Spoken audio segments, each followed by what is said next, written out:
through the death and decay of the void.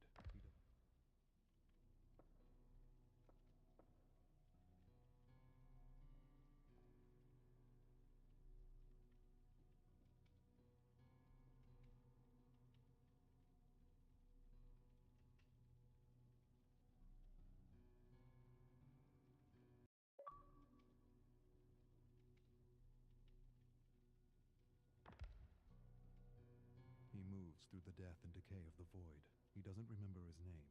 Everything's a blur. He feels pain in his stomach, in his arms, in his veins. He needs to find one of those flowers. The nectar, the sweet serum that gives strength. Strength for what? He remembers. The killers. Experimenting on them. Why? Why was he experimenting on them? He doesn't remember. He caused a lot of suffering, but he doesn't feel remorse. He doesn't even know if he should feel remorse. He doesn't feel anything but an ache in the pit of his stomach for power.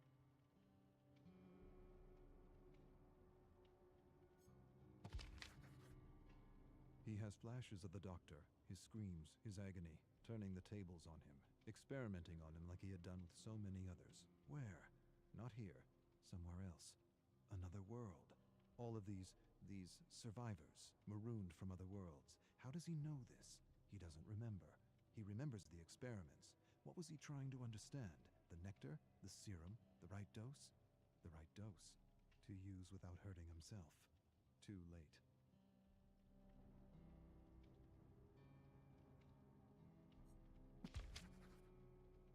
He feels the hunger. Not for food or drink, not for talk or fun. For a flower, a single flower, for serum. He knows the entity is watching him. He knows it, feels it inside his bones. He doesn't want to be snatched for another trial, to suffer or cause suffering. And to what end? The great horrible mystery of it all. He wants to understand this place. He does. But he senses that to know, to really know, would drive him mad. Madness, that's what this place is. The embodiment of madness. He doesn't want to be pulled into another trial. He wants to return home. He must return home. That's why he was studying the serum. It gave him insight. Insight to what? He doesn't remember. Home. He doesn't even remember where home is. He only remembers the void. Hundreds, maybe thousands of discarded survivors. Not dead, not alive, something else. Alive but dead inside. Burnt. Emotionless, useless to the entity. He remembers rising from the void, finding a flower. Had this flower been his salvation?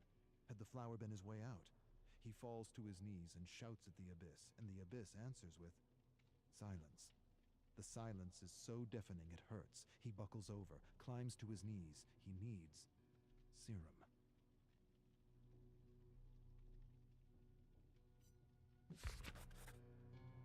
He's lost. He doesn't know where he is. He sees things like tentacles reaching out for him from the fog, and he knows they're not real. None of it is. He's losing his mind if he hasn't lost it already. His eyes play tricks on him. He sees giant, nameless creatures looming over him. Doesn't matter. They're not real. None of it is. His hunger confuses him, oppresses him. He'd do anything for that feeling again. Anything. Even return to the trials. He would. He'd rip survivors and killers apart, limb from limb, for that feeling again. He begins to mumble words, a promise. One flower, and I will do anything.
Claudette is 7 years old and feels alone, very alone. Yes, her parents love her. Yes, they want the world for her, but the world doesn't want her.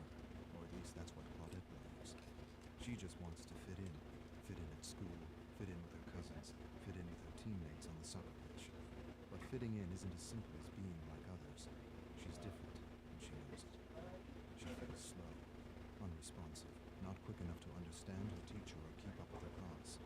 The librarian calls her addle-minded. When she talks, she stutters. Sometimes she loses her breath and has trouble recognizing when she's talking too loudly. But most of all, her teacher embarrasses her. So she's in the clouds, always in the clouds. Get out of the clouds, Claudette. Give me a receipt. She's exploring massive gardens and colorful bugs on strange new worlds.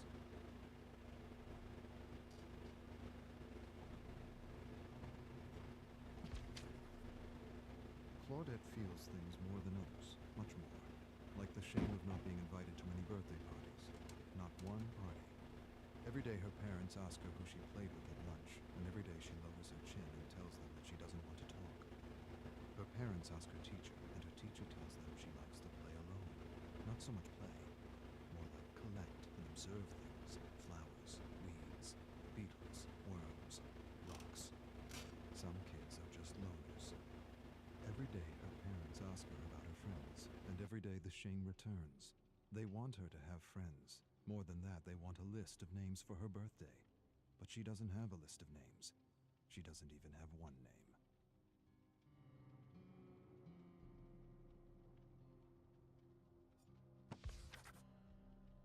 Claudette observes a beetle while her classmates chase one another around the playground. She wants to play, but no one wants to be around her. She doesn't want to think about it. Thinking about it hurts. Thinking about it reminds her she will disappoint her mother again. Her mother just wants her to have a friend, but making a friend isn't easy. Not for Claudette. And she wishes more than anything that it was as easy for her as it was for others. She wishes she had a friend to make her parents worry less. Maybe they would even be proud. Maybe she should give up her passion for bugs and flowers. Maybe that would help. Maybe then she would be like other kids. But the need to explore and collect is strong. It is not beyond her. It is her.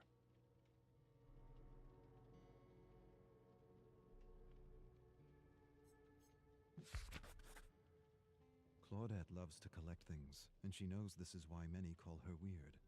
Her father tells her she's perfect the way she is. He tells her a man named Darwin used to collect bugs and plants too. He had a big imagination like her. He often mused on ideas and theories, and boy did he come up with a whopper of a theory. He explains the theory, and she understands. Her father has a way of taking complicated ideas and making them easy to understand. Darwin. Claudette likes the name. She smiles, stares at her favorite blue and green beetle, and names him Darwin.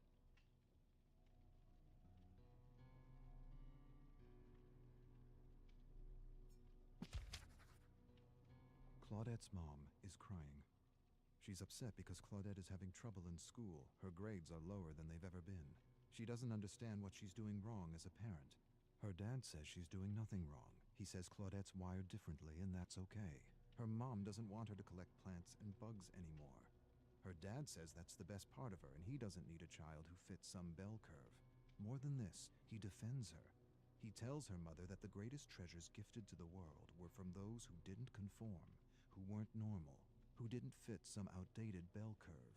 Tolstoy, Tesla, Einstein, Shakespeare. Her mother doesn't care. A sudden cry escapes her lips. I don't want her to repeat the year.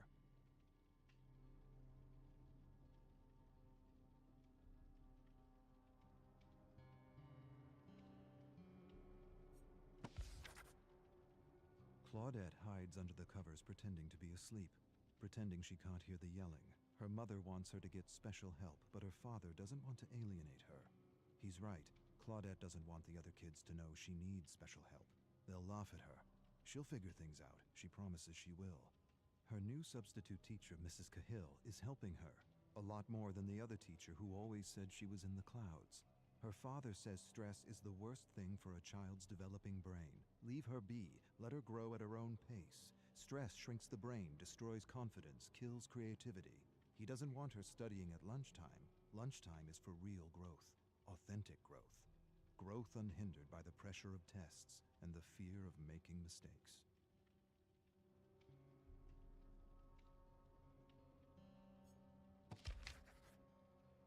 Claudette's mother is happy because her grades are improving. A single teacher can make a difference, can make all the difference, especially this teacher. Mrs. Cahill. Other kids call her strange and weird, but Mrs. Cahill isn't weird. She just gets it. She understands because she had a tough time learning when she was a student. This is why she makes an extra effort to help Claudette, to help her understand what she is explaining in class without alienating her.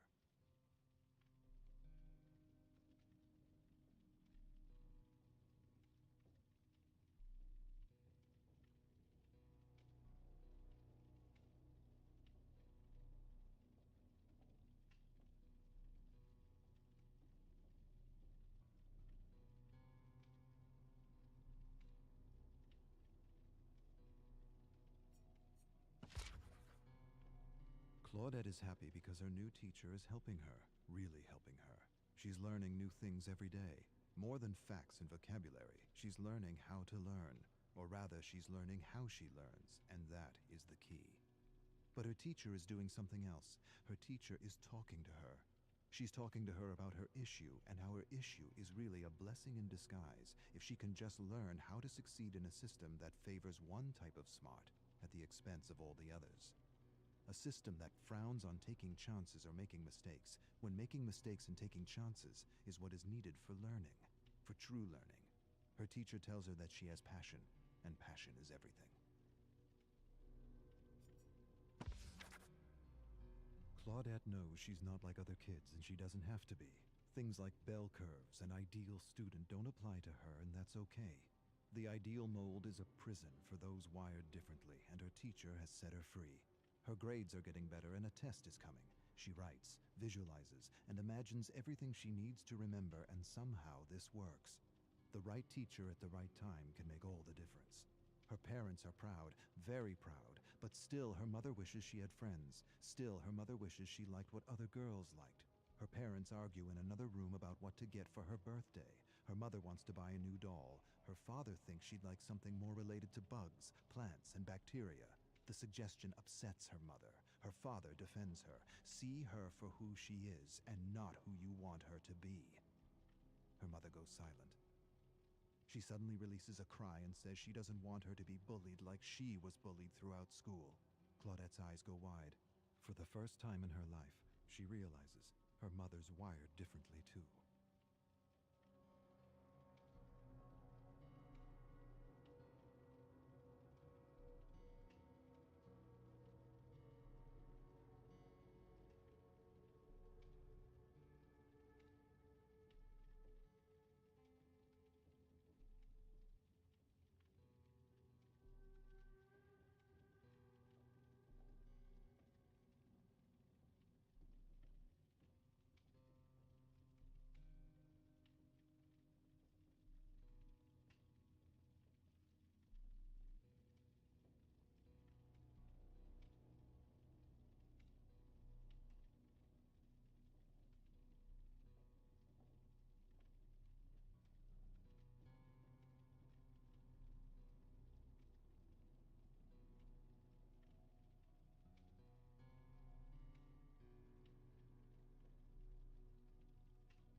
Claudette will be 8 years old tomorrow.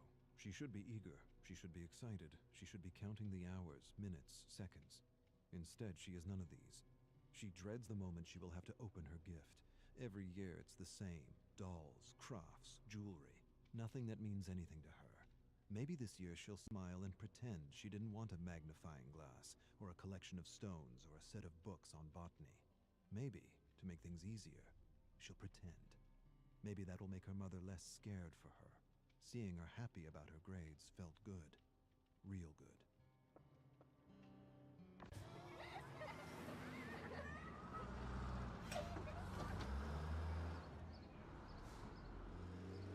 Hey. Hmm?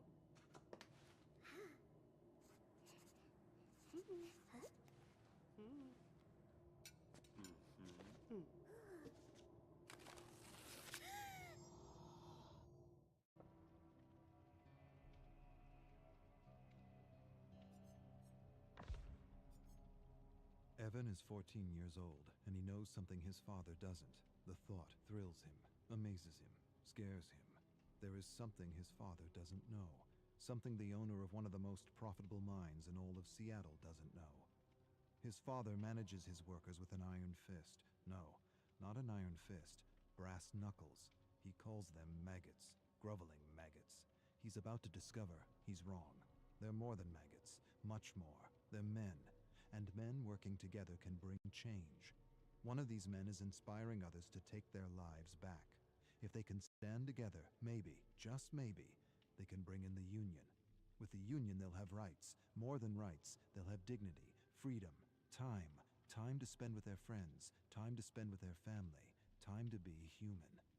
Evan knows something his father doesn't know, and he feels empowered.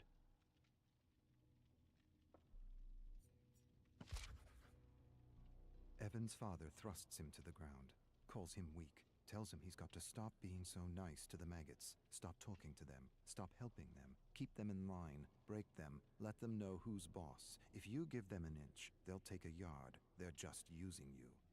Evan knows better than to say anything. His father punched and broke his jaw last year when he showed weakness. This year, he'd rather not sip dinner through a straw. This year, he holds back, bites his tongue. He wants to tell his father about the union, but doesn't. He feels ashamed, torn between his loyalty for his father and his friends. Bob, Tom, Jim, they deserve more.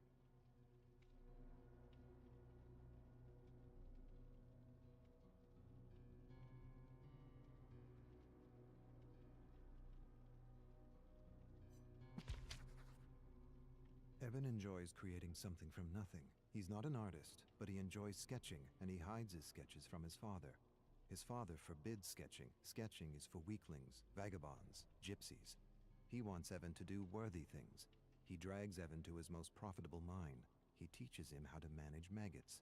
He's hands-on, very hands-on, abusive, violent, brutal.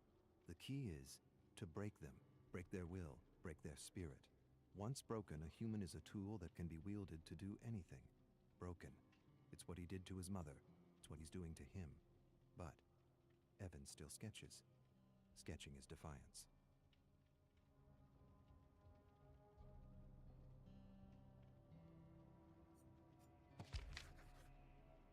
Evan watches his father yell at one of his workers. He's sick. He wants to leave, but he's not allowed. He leaves. He loses his job. Evan feels for the man, wishes he could do something for him. He wants to tell him things are going to change. The union is coming. The union is coming, and with it a good wage and fair working hours. But the man's lungs are black, and his stomach is rot. Too much stress, too much acid, not enough sleep. He collapses. His father doesn't care, kicks him in the gut. Tells Evan to drag him out of the mine. Evan drags him out. For a moment, he feels disgusted at the man's weakness and wants to put this maggot out of its misery. He's becoming his father, and he's not sure if that's a bad thing.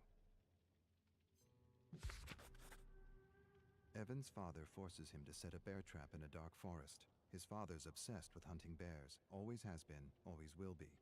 He tells him the story, always the same story. He doesn't want to hear it, but he will. His father was hunting with his brother when they ran into a grizzly bear. The bear tore his uncle's arm off and bit into his head. Evan's father jumped on the grizzly's back, stabbed the bear endlessly, killed the bear, ripped open its stomach to retrieve his brother's head, carried his brother's mutilated body 10 miles to their family estate. This time it's 10 miles, last time it was 5, his father grins. The story is changing with every telling. Sometimes Evan wonders if there even was a bear.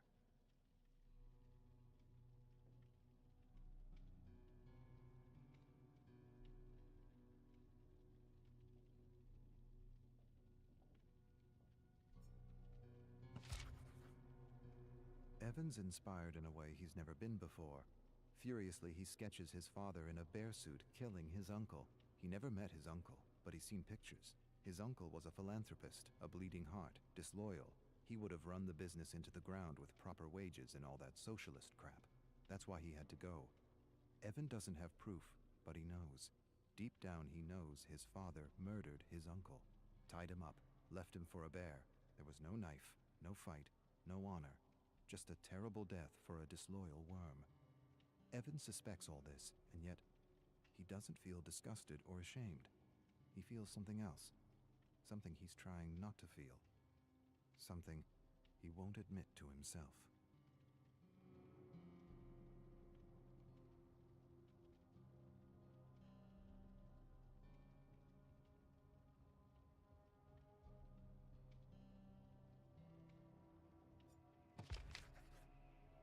Evan looms over his father's bed and watches him sleep. He hates and loves him at the same time. Sometimes he wonders what his life would be like without him. He owes him so much, and yet he's miserable and alone. He raises a massive gray stone and holds it there for a long minute that feels like forever. He could be free, truly free. But he can't. Not like this. He could free himself in other ways. Accidents happen. Hunting accidents, mining accidents. He could lure him into the bowels of the mine and ignite a stick of dynamite. No way he'd survive. But despite it all, Evan can't do it. His love is bigger than his hate. He owes him too much.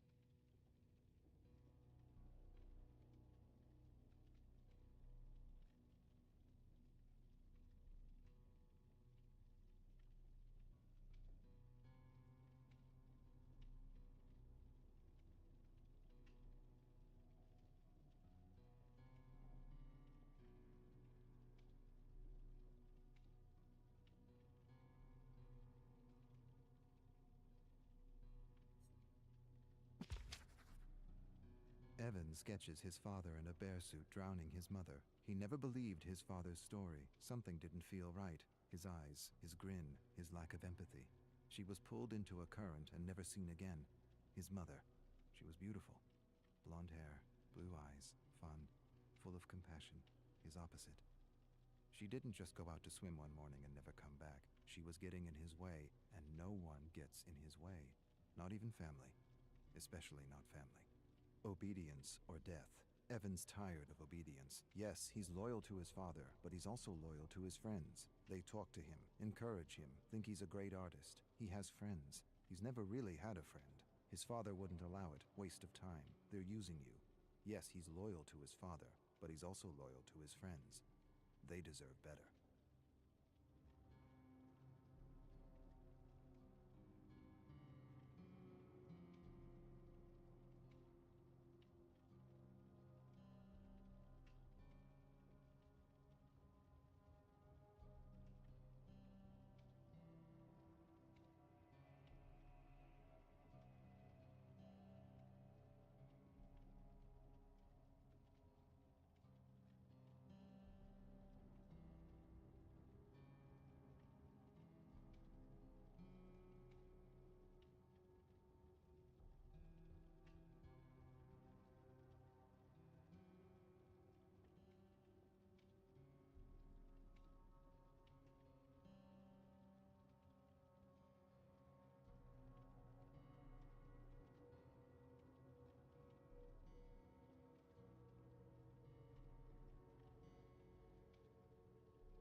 Evan's father stares at him across the dinner table. He knows. Maybe he doesn't know, but he senses something's amiss. He has that look in his eye, that look that tells Evan he's in for it. He chews on a fatty piece of rabbit and hopes his father doesn't say anything. He should have known better than to keep something from him. His father knows. He always knows. Last year, Evan lost his cool on a man who said something about his mother. He almost beat the man to death with a 2x4 while his father watched and laughed. The authorities pulled Evan away. He smiled at Evan and knew what he wouldn't admit to himself. He enjoyed beating on that man, not because of the insult, not because he felt threatened, but because he felt Powerful. His father smiled. Apple doesn't fall far from the tree, eh? Evan finds his sketches torn to bits. He puts the pieces together, all of them accounted for, except one. He doesn't have the picture of his drowning mother. His father enters his room. Despair and dread overwhelm him. He waits for a blow that never comes. Instead, his father tells him he has instinct, and instinct is everything. He tells him he inherited his instinct from his side of the family, the same instinct that told him Evan was keeping something from him. Don't pretend. I know. A few of your maggot friends sold you out for a few dollars. Evan starts but doesn't say anything. Can't say anything. The words are caught in his throat. He apologizes. His father says nothing, walks away. Evan follows him to his bedroom where he sees the picture of his dying mother, framed above the bed. His father tells Evan he will learn a lesson tomorrow, one he hopes he understands. Evan stares at his father and feels hate. Hate for the maggots who betrayed him, and for his father, respect. No, not respect. Admiration.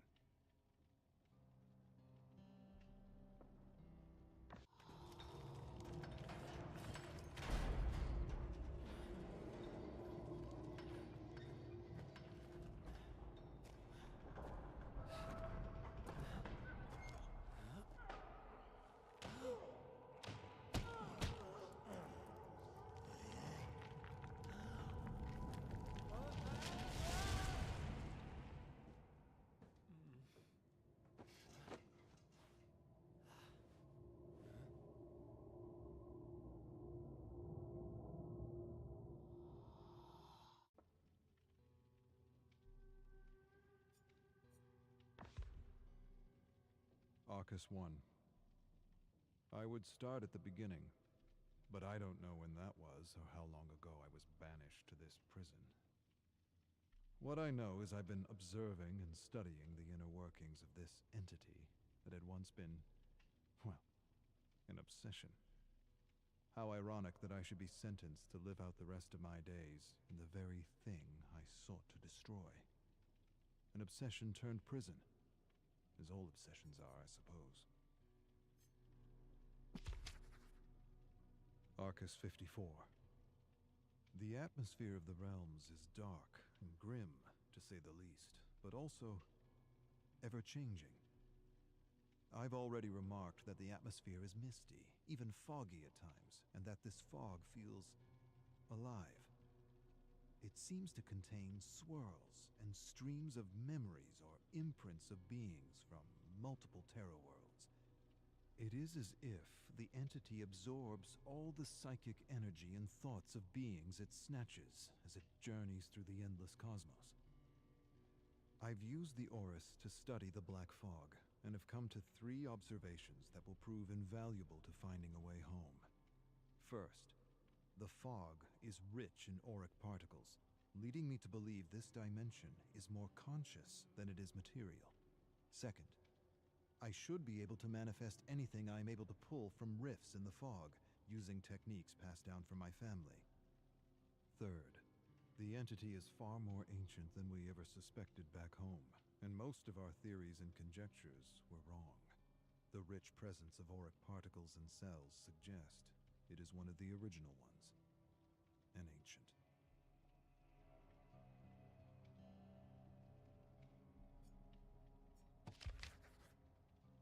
Arcus 142.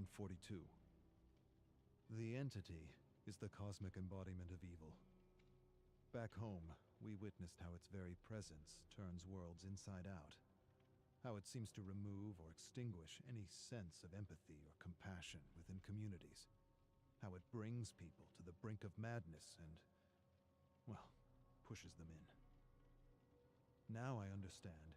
It does all this in order to rip victims from their lives and have them play out an endless trial of terror that it presumably needs for its own survival.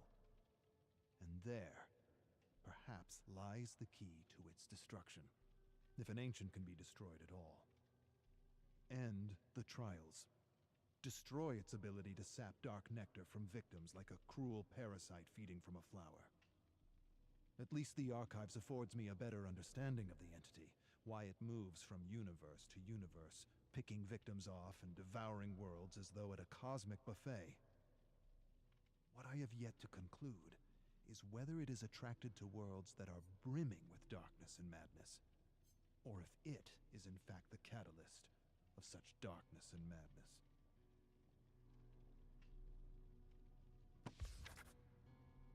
Arcus, 557. All planes of existence are a unique mix of conscious auric particles and material particles. The entity is almost certainly pure consciousness. The observable fact of existence is the material world responds to and changes with consciousness.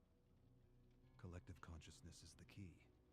The body, the home, the trial, all of it is an expression of the entity's unconscious need for fear and terror. The distinct observation in the specimens chosen by the entity is that they all come from worlds that have failed to understand the metaphysical relationship between their thoughts and the world they live in. This is not by chance. It is, to my mind, self-preservation. Victims who know this truth and have honed their ability to manifest could be poisonous to the entity. This leads me to believe the entity is attracted to dark worlds because darkness and chaos are clear indicators that inhabitants have failed to connect the dots between the collective consciousness and the health of their world. The conclusion, then, might be that the entity feeds off ignorance. Arcus, 731. Hard to tell when one day ends and another begins. The tower and the library help me cope, but it's hard to forget the truth of my situation, even for a moment, knowing everything I have is a lie. I have access to anything I want, and yet I have nothing. The survivors continue to undergo the trials with the most brutal of killers. I continue to search the fog for the memories of those who found a way to escape. It sometimes feels like a futile search. But then again, I've got time on my hands. Lots of time.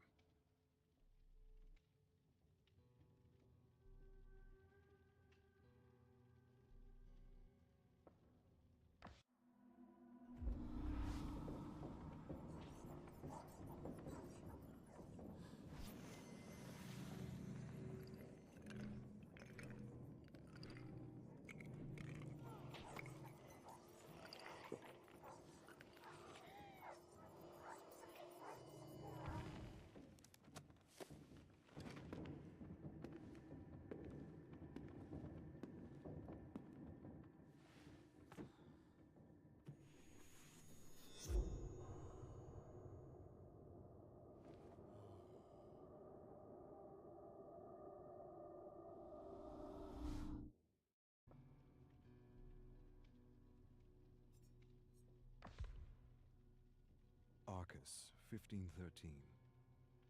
I have used the Orus to explore the memories of an unknown survivor who comes from a world where, from what I can gather, a cult for the entity exists. It's not a surprise, or the first time I've seen such a thing, but the memories suggest she was a detective of sorts, trying to prevent a cult sacrifice before she was snatched for the trials. I'm not sure what happened to her, and we'll have to explore the fog to unravel more.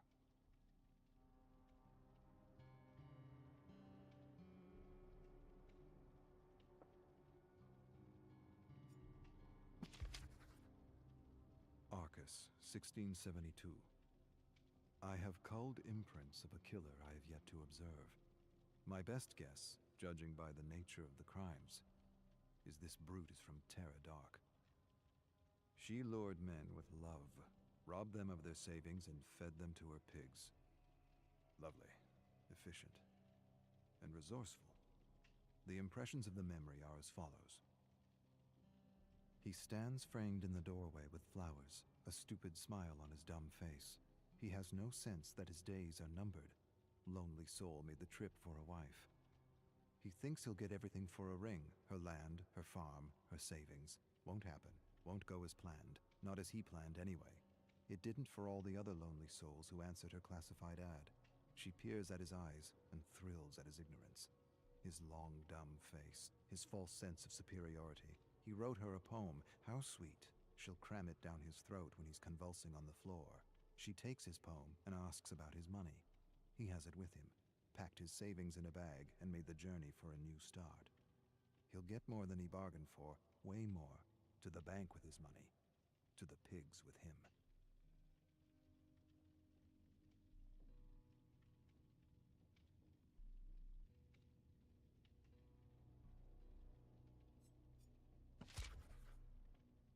Arcus, 4902. Life is not life in this prison, and death is not an escape. It is merely the start of a new trial, and most survivors are aware they are caught in something they will never understand. Why this is all happening is no longer obvious to me. The truth is, I don't know what to believe anymore.